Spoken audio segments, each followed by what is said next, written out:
Literally went, hello. Oh, but yeah, hello everyone, and welcome back to another stream. No, you did not see the earlier version. I fucked up earlier, basically. But yeah, that's gone. That's deleted forever. I didn't because I did not like how that one went. But yeah, today we are playing another random game, which is called L.S.D, aka Love Sucking Demons. I don't know anything about it. I just know I like the art style basically. I love the art style.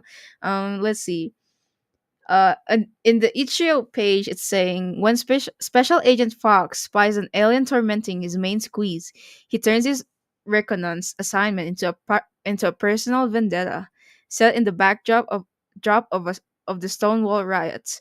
This retro 1960s sci-fi thriller in the stylings of Jean-Luc Godard's Alphaville definitively answers the question: is surf rock still the bee's knees? I don't know what I just read. But yeah, let's get to it. Report number 062769A. It approximately 7:23 At approximately 7:23 a.m., I was heading to Silvestro's cafe for my usual breakfast. Mr. Albert Thompson, I'm guessing this is him, is my oh, there's my cursor, yeah. A young man from the village shuffled out of a bar with a group of his friends, all presumably exhumed. No, exhumed. Where did I read exhumed? Exhausted after a night of frivolity. Each headed their separate ways home. I specifically, yeah, I read that right. Notice he stopped for a cigarette. That's what caught my eye. As I recalled, he was on his third attempt to quit the stuff. Today is not my day with reading, I guess. Oh, sorry, I got the game music. That's my bad. Anyway, as he fumbled with an unruly match, an unidentified gentleman walked past him and said something nearly inaudible. When asked for clarification for his report afterwards, Mr. Thompson did not care to repeat it. Ooh, wait, just notice this. Let me. Ooh, oh, what am I moving? Oh, it's the transition. That's my bad. Let me just let me move the game because it's bothering me. Nope, a bit more. Is that better? I'd say that's better. Let me enlarge it as well. Why not, right? Look at that. That's better. Methinks. Methinks. Yeah, there we go. That's when one of the extraterrestrials appeared again. Is he schizophrenia? What? Schizophrenic. Oh my god. I Today is not words day, guys. It's not words day. I maintained a calm demeanor and observed it for as long as I could before it recognized my presence. I did not observe any cloaking devices or other discernible whoo, apparatuses or any behavior of which I could derive intent before it faded away. Is it gonna fade away? Oh, assured the e- assured the extra.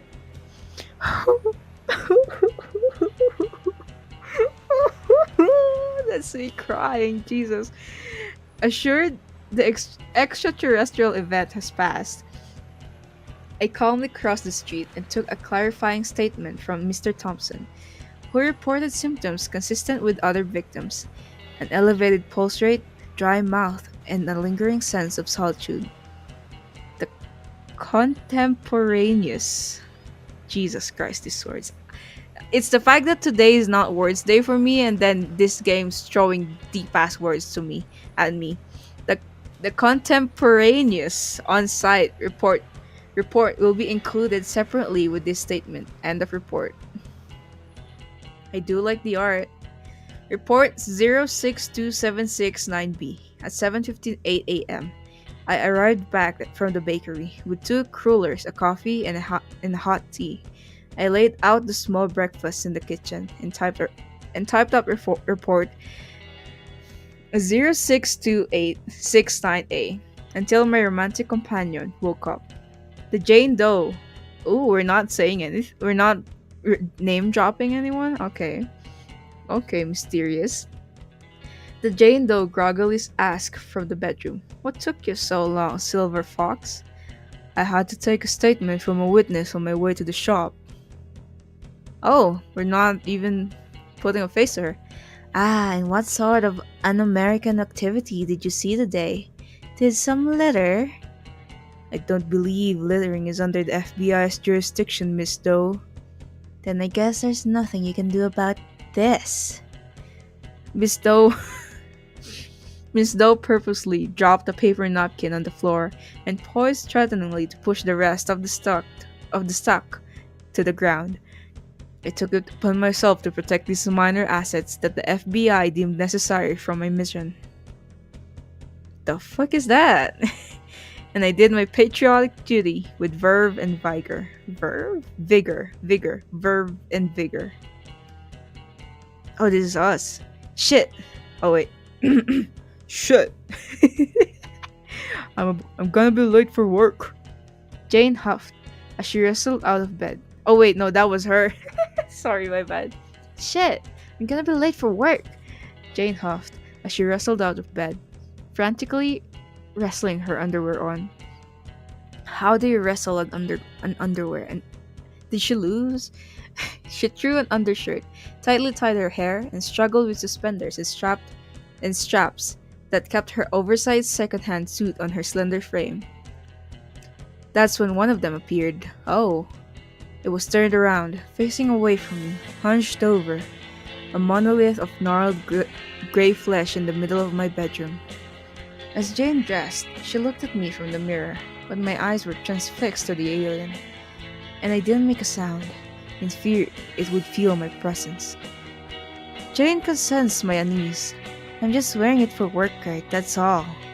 With a heavy sigh, I answered, "I'm sorry, I was distracted." At the sound of my voice, the extraterrestrial.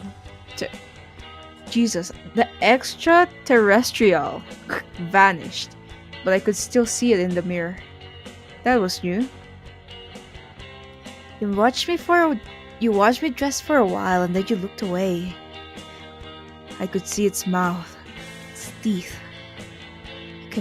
I can keep watching you if that's what you want, Jane. Ooh! Jane stood there as I watched it gorge on her.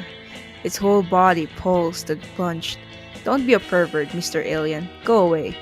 No blood, no indication of anything physically wrong. But as she straightened her tie, I could see there was less of her. "I need to get to work," she whispered. "Oh, this is us." I hugged her tight, and suddenly she yelled in alarm. She probably didn't think an old gumshoe like me could run so fast across the room in his skivvies, but when she realized how badly I needed to hold her, she melted in my arms. Aw, that's pretty cute. After Jane left, I rushed back to the mirror and stared at it. Oh, it's still there? My eyes darting around the reflection of the room, looking for anything out of the ordinary. Or, never mind, I guess it's not there anymore.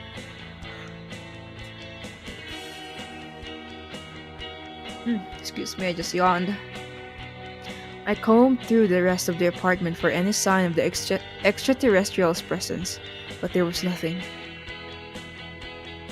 A gun and a coffee. I'm giving this detailed account to explain my reasoning for changing the parameters of my observe and report assignment. This threat was more imminent and visceral than my superiors had communicated to me. And any government agencies will have to settle for whatever can be salvaged during an autopsy. Oh, is it dead? There are three areas where the concentration of encounters with the extraterrestrial. Why did I keep reading it as extraterrestrial? Extra. With the extraterrestrial was larger than normal. The House of D, the 6th Precinct Police Building, and the Stonewall Inn. No. The House of D is a woman's prison located on the corner of Greenwich. Is it Greenwich or Greenwich? I'll read as Greenwich and Christopher Street. Habitually overcrowded, the prisoners tend to congregate at the windows, where they can converse with friends and loved ones on the outside, often to, often to the amusement of passerby. The 6th Precinct Police Department is at 135 Charles Street and is often bustling during the evening hours, where where it holds suspects not only from local beat cops but raids from the State Liquor Authority and the Public Moral Division of the NYPD. For all intents and purposes, the Stonewall Inn is a private club, but it's widely known amongst the locals as a mafia owned gay dive. Hell yeah, we're going there, right? We're going there. We're going there. Young people often start their nights there, meeting new acquaintances before moving on to some of the other bars, clubs, and late night diners in the area. I'll have to pick which one to investigate first. Whoa, we're doing Stonewall Inn. No questions asked. Businesses here didn't stick around long, but this one was poised to make it into its third year. What was the Stonewall Inn's secret? Strong business model? Smart management techniques? No, it's just gay people. Ooh! A tiny sliding door hiding the peephole opened up, and a squinty pair of eyes glared back at me. Yeah, I'm not letting you in, suit. Ah, the secret is having a damn galley at the door. I just want to talk to one of the managers real quick. I know it's not busy in there. Who's asking? I hesitate to answer. I hesitate before I answer. The Greenwich Fed. The sliding door clanks shut, and after a minute, the door opens. Ooh! Behind the counter, Tony Bugiardo? Bugiardo? I think that's Bugiardo. Was wiping down a filthy glass with with an even filthier rug. Ew. He set the dirty glass down on the counter and popped the cork back in on an unmarked bottle. Aren't you supposed to not do that? I think. Whatever he filled it with made my eyes water. Ooh. Go on, drink up. We're on friendly terms, aren't we? Bits of something were. Ugh. I'm disgusted for him. Bits of something were floating in the glass, and when he spilled a little liquid down the side, I half expected the hooch to strip the varnish right off the bar. Damn. That must smell so foul for him to think that then. He picked up another dirty glass and kept wiping with the same rag. I don't recall being on friendly terms, Mr. Vijardo. Vijardo? I say as I scan the room. It was a little busier than I thought it would be. A couple of girls were lingering by the cigarette machine, while a couple of fellas made out in the corner lounge seat, breaking away as soon as they noticed me. With a mocking tone of concern, Bujardo said with a frown, "Well, I like to consider everyone my friend."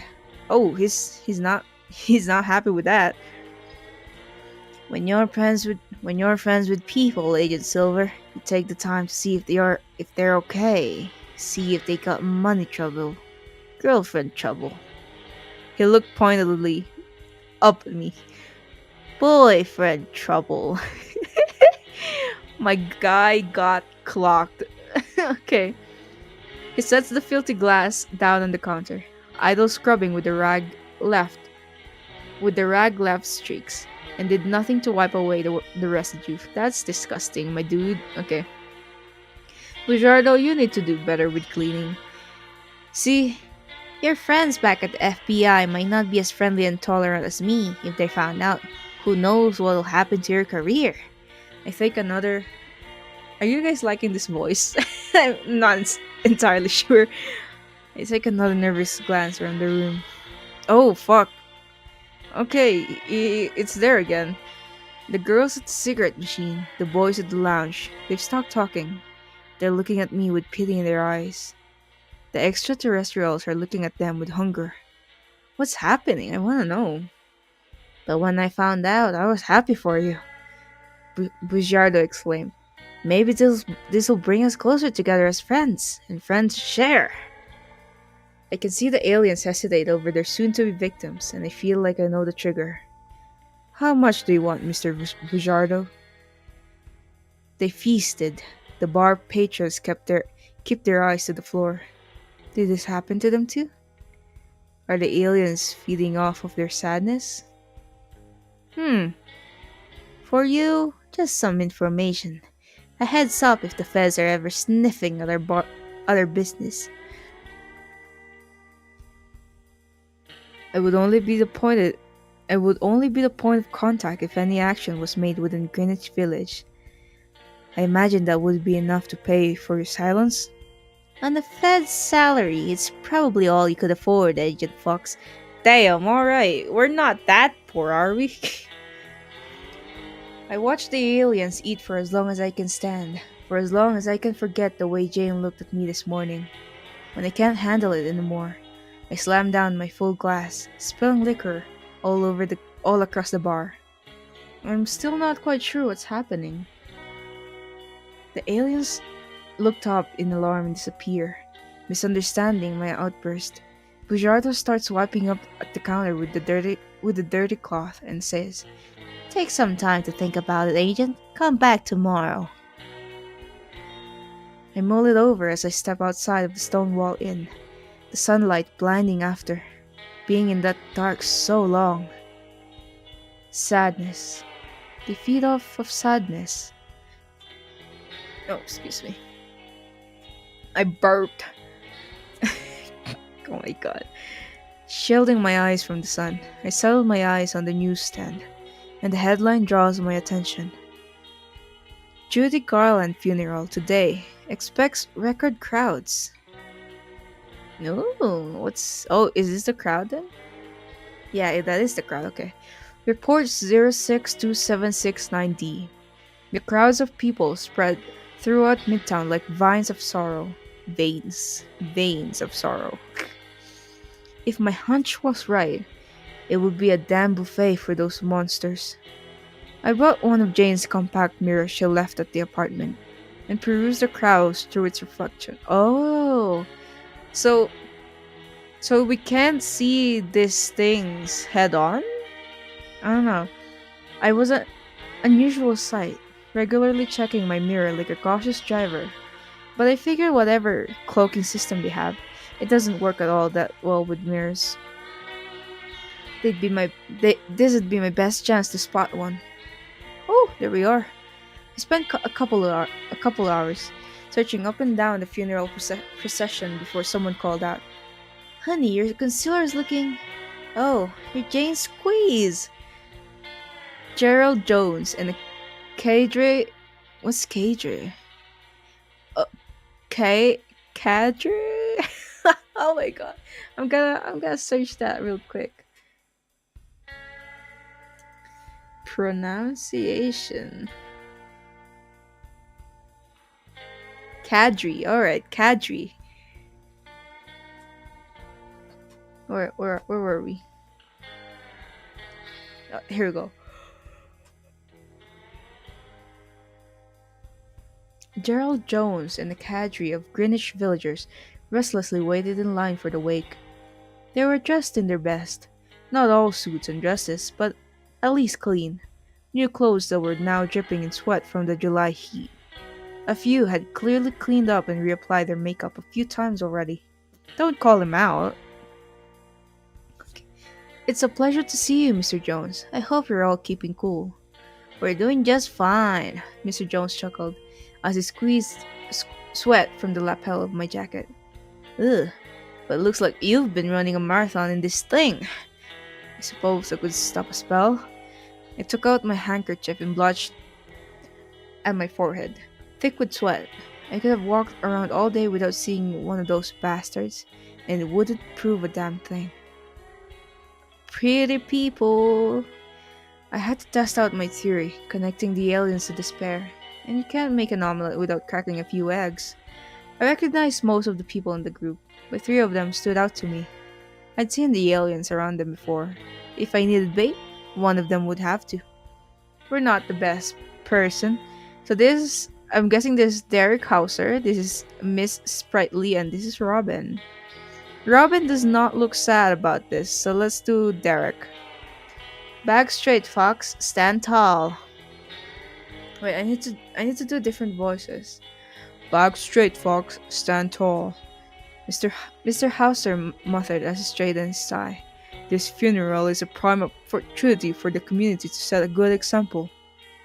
Mr. Howard was a member of the New York City Mattachine Society, a gay advocacy group that's been around for nearly 20 years, and he'd been there since day one. I knew that because he would mention it every chance he had. Damn. I mean, if I was the founder of something, I'm just saying, we're in desperate need to show the public that we are normal people, just like everyone else. Hauser proclaimed. The mission hasn't changed since the 50s. They might think, oh wait, they might think our methods are a bit old-fashioned, he continued, but they'll be what wins the politicians over in the end. I hate to do this. It's like covering him in honey and throwing him into the bears. But I have to see if my hunch is right. If sadness is what draws the aliens in. Look around you, I growled. The crowd's keeping out of arm's length. They don't even want to touch you. What makes you think they'll ever accept you? Damn, we're like that. We should not be like that. Hauser barely reacted at all, like I'd been speaking gibberish. Could you tell I was just trying to rile him up? After a moment, he laughed and nodded in agreement. You say all that, but it'll change. Too many rough edges right now, that's the problem. Too many kids out there making us look like mincing fairies. But you don't win over the proletariat. Proletar... Plur, oh, proletarian that way. You don't get the right to serve in the military that way. Hauser made that speech like he's made it 1,000 times before. And as I thought about it, I realized he probably did. I'm not going to make him sad that way. Changing strategy, I look out towards the Campbell funeral home. Real tears of fella up, seeing a dame like that die so young. Hauser paused contemplatively and softly said, She was a role model, you know. Hollywood chewed that woman up and spat her back out. But through it all, she remained strong. You would have caught her going to some quack to change who she fundamentally was. Kids need role models like that. If we can't stand up and be proudly visible, then the kids growing up right now are never going to know what they're not. That they're not alone. His eyes began to water. A few of the other kids overhearing started to tear up too. It would, if it would happen, it would be now. I take out the compact mirror and search for one of them. Her concerts were a place we could be out, he continues, and respectably too. And now that's all over. Nothing. No sign of extraterrestrial life. Oh, let's save though. Let's save. Save. Okay. Return. His fists tighten. That's why we have to focus on respectability. Respect for ourselves. A respect from the public. Public? Why did I put T in there? He opened the fist and covered my compact mirror. That's when they all understand that we're in this together, Fox. Yeah, I lie. Freshened up, I took out the compact mirror, and started walking the precision line again. Procession? Oh yeah, procession. But this time, it looked a bit more familiar. When I was a young man. Oh, I should not sing. I'll get copyrighted. I'm sorry. When I was a young man, my nan passed away right before I came home on leave from Japan. I went right from the airport to the funeral and found half of my hometown packed in that parlor. I think I managed to say 2 words to my nan in her casket before I was whisked off to another distant relative or a family friend I've never heard of. It was all a blur, but it was a pleasant blur, an impressionist painting of the people I loved. That's pretty cute. What am I looking at? Oh, it's a hair. Okay. I was like, oh, that looks like a jump scare. Report 062769 E. I arrived at home at approximately 5:48 p.m. Garland's funeral was a bust. No extraterrestrial sightings. Hey, Silver Fox. Wait, let me try. Hey, Silver Fox. Jane, I think that was a good voice. Jane yelled from the bedroom, barely audible over a sputtering blow dryer. I thought you'd still be at your apartment. Oh wait, no, wrong person. Ah, I thought you'd still be at your apartment. I yelled back as I untucked my sweat-stained shirt. I left my best dress here, and he wants to wear it to the funeral. Your best dress at a funeral, really? Garland's funeral? The line was still 3 blocks long, and it's only getting longer as people get off work. The church will close before you have the chance to get inside. The blow dryer went silent, and even from the other room I could hear her roll her eyes as she sighed. You know, I have my best stocks here too, I yelled out from the bathroom. Your only tux. Let's say after I take a shower, put it on, and we can both look our best. Why bother? People tend to dress up for dinner and show. Jane, her hair still in curlers, nearly slipped on the tile floor. She rushed in so quick. What? I overheard some people in line who'd rather wait to see Garland than excuse me. Oh, Calcutta. No, Calcutta tonight, and I bought their tickets off of them. We're seeing a show on the Broadway? Oh, it's pretty cute! And once I had the tickets, I figured I'd see if Sardis had any cancellations, and well, we're eating at Sardis? Now with your hair like that, we're not. I won't get a kiss like that again until my wedding night. Oh. I like the song. I hope I won't get copyrighted by this. There's no better feeling than a gent giving his girl everything she wants. I was on top of the moon. Until we got in the cab. The taxi driver was cordial enough, but when he looked through the rearview mirror and gave Jane a good look, the mood shifted. Oh! So it's not just sadness. Maybe it's any ugly feeling? As he readjusted the mirror, I saw it. In the mirror. An extraterrestrial sitting between us. It didn't have any mass, no lump in the cushion where it sat, or resistance where my hand passed through it. But I still felt it, even as I looked out the window. Jane held her coat tight. I didn't want it here. Not tonight. Not with Jane. Jane, I love you. She beamed at me and gripped my hand tight and didn't let go. But the extraterrestrial was still there. Ew. It stood there as we ate at Sardis. It loomed over us during the show, and followed us back on the long walk back to Greenwich Village. Okay, stalker much? What the fuck? Okay. Why is he here? Are you sure you wouldn't like to stay with me again tonight? I'm really tired.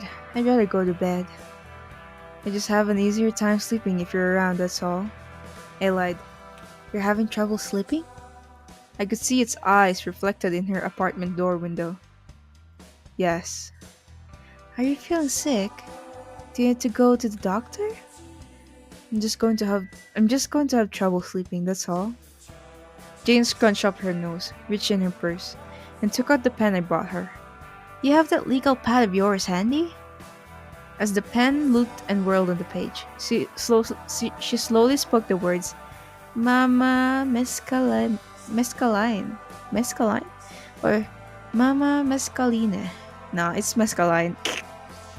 She tore up the page and handed it to me. When I left home, she's the one who took me in. I had trouble sleeping too. Mama will give you exactly what you need.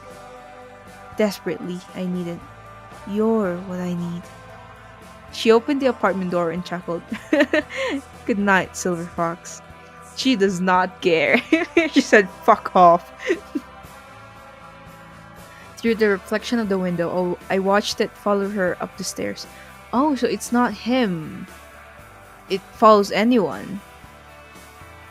I needed to get Jane away from that thing. Could I order police protection?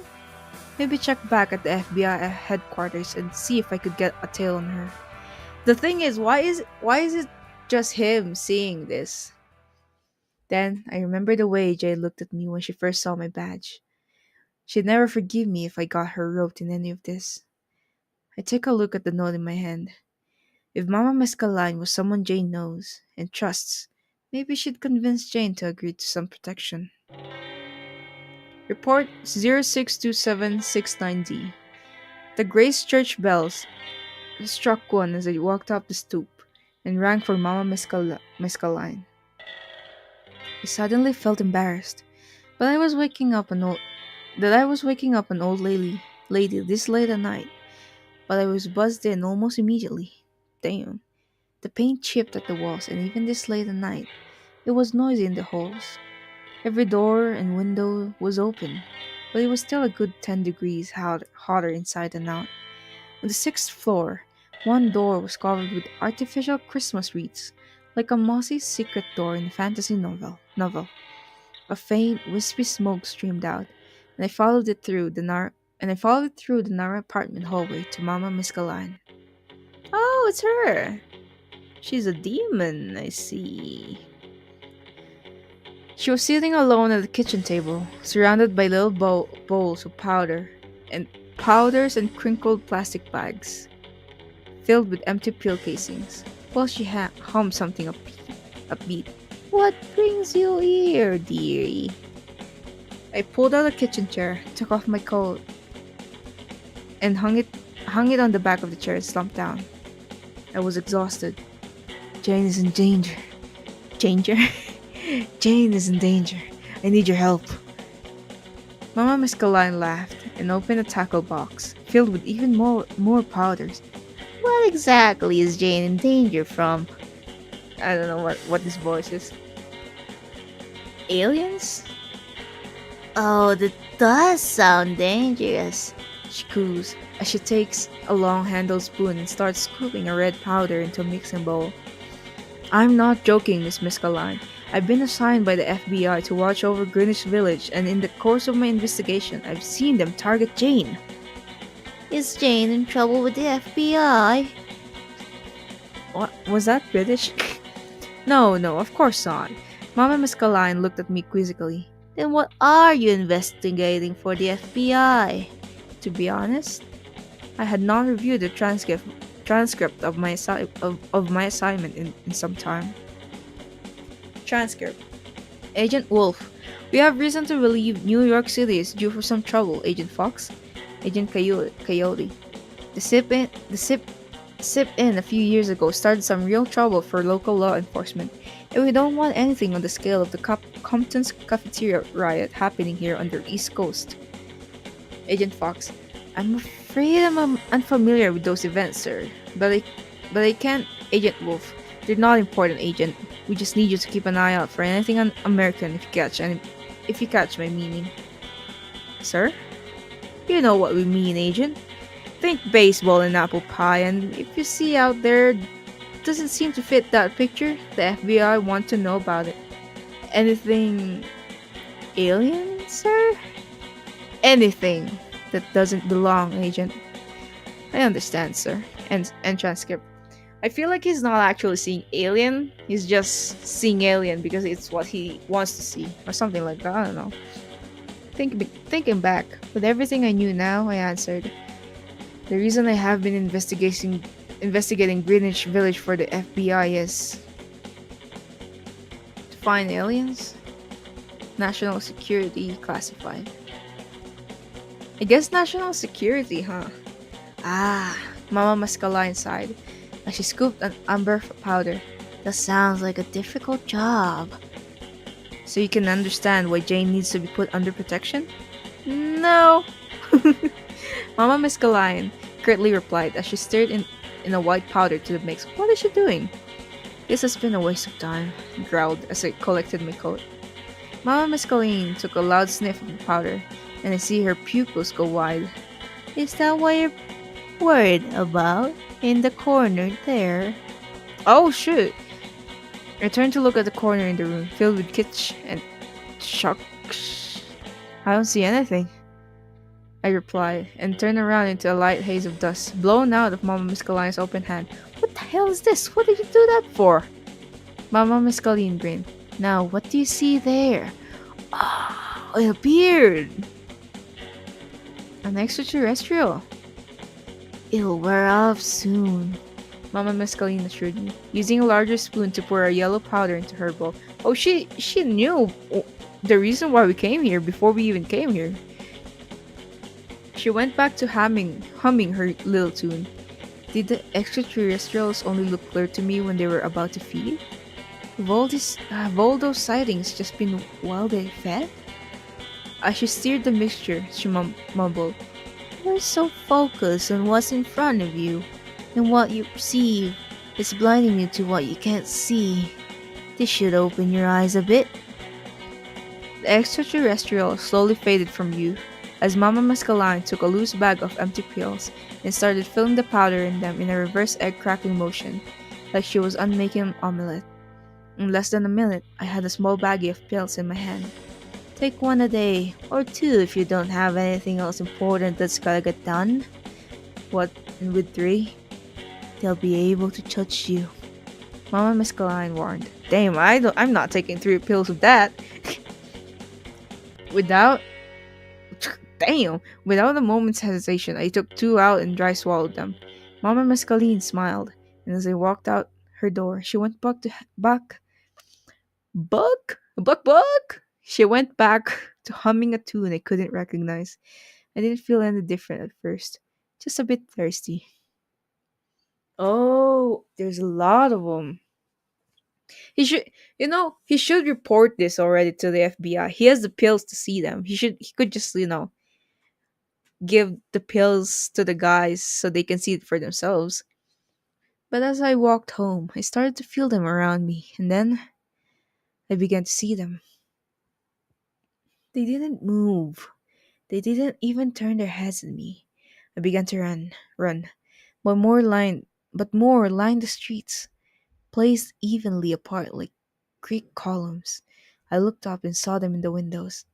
I looked down and they stared at me from the gutters. The gutters. I kept running.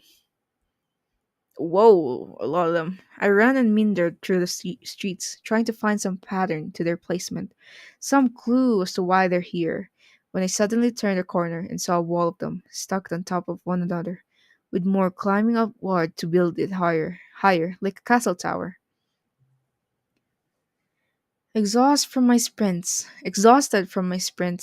through the streets, I jogged closer, noticing they built this cylinder with their backs out and their eyes facing towards the center, like they weren't keeping anything out, like they were keeping something in. So I ran in. That statement with that's BG, that's kind of cool. Report 062869B. Past the alien wall, I saw small groups of friends loudly discussing which bar to go to next, while others watched some commotion from the Stonewall Inn, shaking their heads. I walked through the crowd as it got thicker and more agitated. In the center, two plaincloths clothes.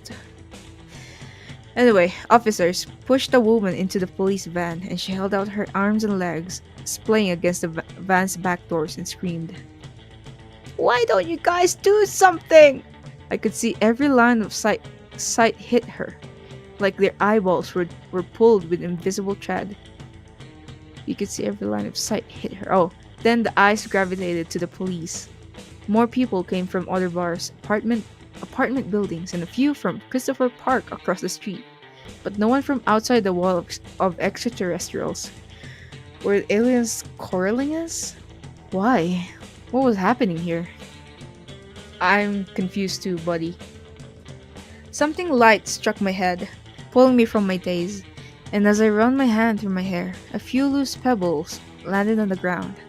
The crowd wasn't angry exactly, they looked elated, free. They picked up stones or grabbed change from their pockets and threw them at the cops. Yes! I saw a few drag queens grunt and strain to lift a parking meter out of the ground. Fuck yeah! Kids climbed the police van, dancing and singing. What the fuck's happening? Oh, wait, but the alien's already here. Okay.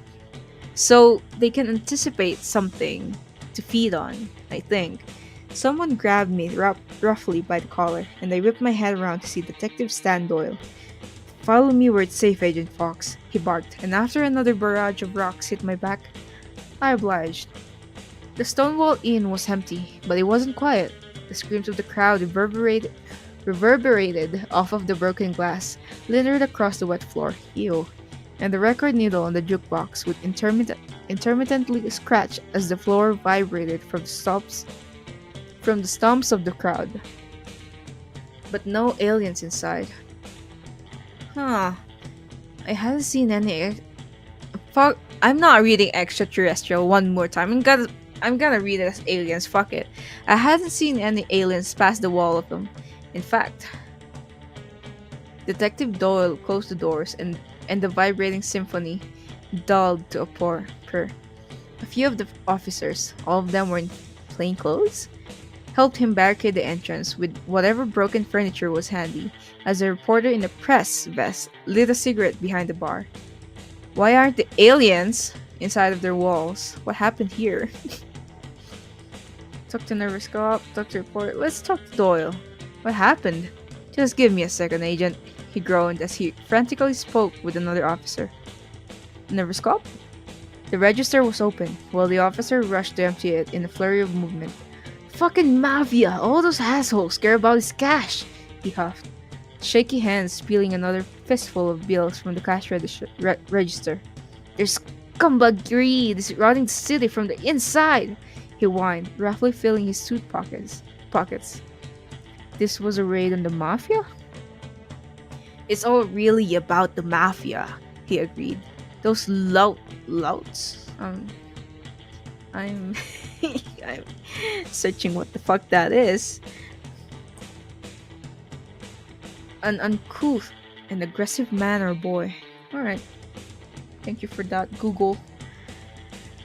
Those louts have been blackmailing and strong arming those people out there, and they're mad at us? He started aggressively flicking on the safety of his hand. That's not. You shouldn't do that. God damn ingrates. So why is everyone out there so riled up? Why were you arresting patrons instead of the fellas running this joint?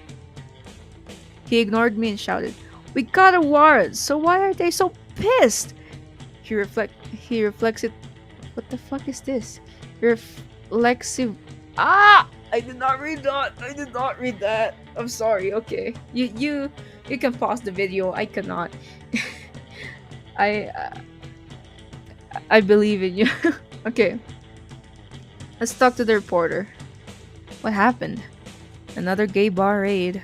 The reporter replied. Something like this happens every week in the city. So why is that happening this week? I asked, pointing to the mob past the plywood covered windows. He shrugs. I don't know, full moon. He takes a drag on his cigarette and wistfully remarks, "When the crowd turned, they said I'd be safer in here in case they thought I was a cop." That's a good plan. He tapped his press credentials, and I could see it would be an easy mistake to make in all that chaos. I don't think I'd use it, he says, tapping some ashes on a dry corner of the room. But I just feel more comfortable with a gun too, you know. Oh, gun too, you know. I could hear the voices outside growing louder, but as anxious as the air was, I could feel the weight of my sidearm nestled against my chest. The reporter broke the silence. At least it'll make for one hell of a story, huh? And last but not least, Doyle. A different officer would come up to Doyle every few minutes, loudly whispering some new problem, only for only for Doyle to yell out, "What kitchen? Where the hell is the kitchen?" Or, "What do you mean that the back door is welded shut? Is this a joke?" After half an hour, Detective Doyle, clearly in need of a distraction, called me over. "You, don't happen to have some sort of way to communicate to the FBI, do you, Agent Fox?" some kind of secret communicator a small radio or something. I generally use the telephone like everyone else, detective. Well, we don't have working phones, he stammered out. Or running water or fire exit. I'm fucking pissed. The undercover officers didn't tell us any of this. The outside became a roar. Oh, they're just going at it outside, as the plywood covering the window fell off completely. The crowd cheered and threw a fresh hail of bottles, rocks, and beer cans inside Stonewall. A few cops got pelted as we retreated further into the bar. Damn, stressful day. We started hearing a pounding at the front door. They must have had a battering ram out there, and there was nothing we could do but wait there. So we waited. I'm not sure. I'm not sure when the fire by the front window started. It's just chaos. I see why the aliens formed the wall outside. Probably a spark set off all the alcohol on the ground and started burning the plywood. Without running water though, all we could do was wait for it to burn itself out. The police were holding prisoners in the bathroom, so if one of the officers had to pee, they had to do it at the back corner of the bar. One of the officers took out his gun, but Detective Doyle looked over at him and shook his head. They'd beat us to death before you could reload that thing. Yeah, yeah, understandable. Oh, they're here. They're inside now. Thinking contemplatively for a moment, Doyle, I almost said Boyle like from B99. Detective Doyle stood up, paced for a few moments, and turned to us. I'm sure it was an inspiring speech he gave. The officers relaxed, and hardly any of them touched their guns afterwards. But I didn't hear a word of it. The aliens arrived. They stood behind the officers. It's hugging them. And as Detective Doyle emotionally pleaded to his men and angrily pointed at the crowd outside, his alien stooped down behind him. But it didn't eat him. It hugged him. One set of arms wrapped around his torso, and another, until it became an armor over Detective Doyle. I felt a cold sensation on my breast as the arms surrounded me too. It felt like 100 of them hugging me, pulling my arms and legs, but even as I frantically grasped at it, I couldn't touch it. I couldn't take it off. Around the rooms, the alien shielded each of the officers in their flesh. What's happening? It didn't feel alien. The strangest part was how familiar it felt. Natural and cold, like sitting under a waterfall. It fit snug and tight, like a well-worn shoe, and I only felt resistance when I spread out my arms. It was almost comfortable, until I remembered the warm feeling of Jane's hand in mine. The armor sizzled at the thought, and pain flashed up in my arm in dramatic arcs. What? When the pain subsided, so did the feeling of warmth. The sensation of air on my skin and my own fingers felt like a stranger's. Then my thoughts became a stranger's thoughts. Anger, fear, hatred, power. I clumsily searched and meandered over my body with my numb fingers, blindly struggling to grasp Mama Mescaline's pills. You already took two, don't! In frustration, I ripped up my jacket, throwing it on the sticky floor. The pills scattered like stars. It would have been a strange sight to the rest of the officers, but at that moment, the front door of the Stonewall Inn burst in. More men, armored than the aliens, holding police tactical shields, beckoned us outward. Still don't know what the fuck is happening. Some of the men started running to the entrance, while the rest followed Detective Dole to grab the rest of the prisoners. I crawled on the wet floor, searching for a dry pill that didn't dissolve in the mix of chip, mafia hooch, and piss. I found a dry one stuck in my jacket pocket and cracked it open in my mouth. You shouldn't do that. Ooh, the suit suddenly became tight, suffocating. With a constant cold burn like I was naked in the Arctic. My eyes wandered to a large piece of sharp glass on the ground, struggling and straining. I lifted it up and aimed it at the suit. If you cut us off, we can't protect you anymore. You think so, attack Jane! We're fixing her. We're making her right. We're making all of them right. Just like we did for you. What the hell are you talking about? We've already been protecting you for decades, Agent Fox. When you spoke in class without raising your hand, I punished you so you wouldn't do it again. I pulled the trigger for you in Japan so you'd be a good soldier. I shielded your eyes in Chile. So you focus on the task Director Hoover asked of you. You're perfect now. Just the way we want you. I repeated angrily. You think such that Jane! We're fixing her. She doesn't need to be fixed. You've already done so much for us. The least we can do is shield you from one little discretion. I haven't done shit for you! Leaning forward, the alien whispered, and if you don't cut us off, that's exactly how you'll remember it. Hmm? Oh, oh shit. I felt a burst of warm air blast over my skin, and I kept cutting, serrated across my chest. Stop it! I ripped through the suit, my shirt, and drew blood. The extraterrestrial vanished. From a deep freeze to an intense heat, I collapsed to the floor, sweaty and shivering. Strong arms pulled me off of the floor, yelling, and dragged me outside of the stone wall inn. The outside was brighter than I remembered, more vibrant, happier, more joyful, and I saw everything the way it should be seen. We are the Stonewall Girls. We wear our hair in curls. We don't wear underwear. We show our pubic hair. What the fuck? We pick up lots of chicks. That's how we get our kicks. We wear our dungarees above our knees. Mr. Hauser was Don Quixote. The windmills were real monsters that will fight together. And finally, we danced to our own beats, but in the same direction. The riots continued for 5 days.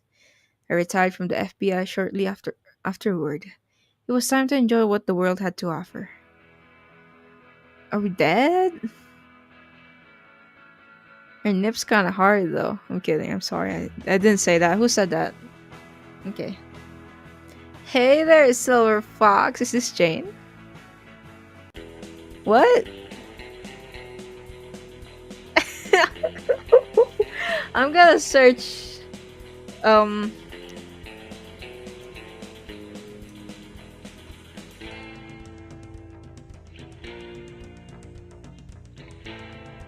I am not quite sure what's happening.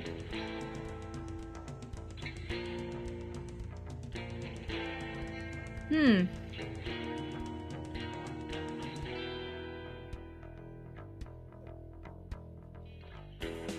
I guess there's that. I guess that's. Yeah. I I look at YouTube and only one other person has played this game so far, and I don't know what to do with this information. But yeah, I guess there's that. Um I like the music. I do like the art style. I'm sure there's a deeper meaning to aliens. I'm just dumb for me to get it, but it's very interesting to me anyway. I don't know about you guys, but yeah, that's LSD, aka Love Sucking Demons. Thank you for watching, and I'll see you all in the next one. Bye bye.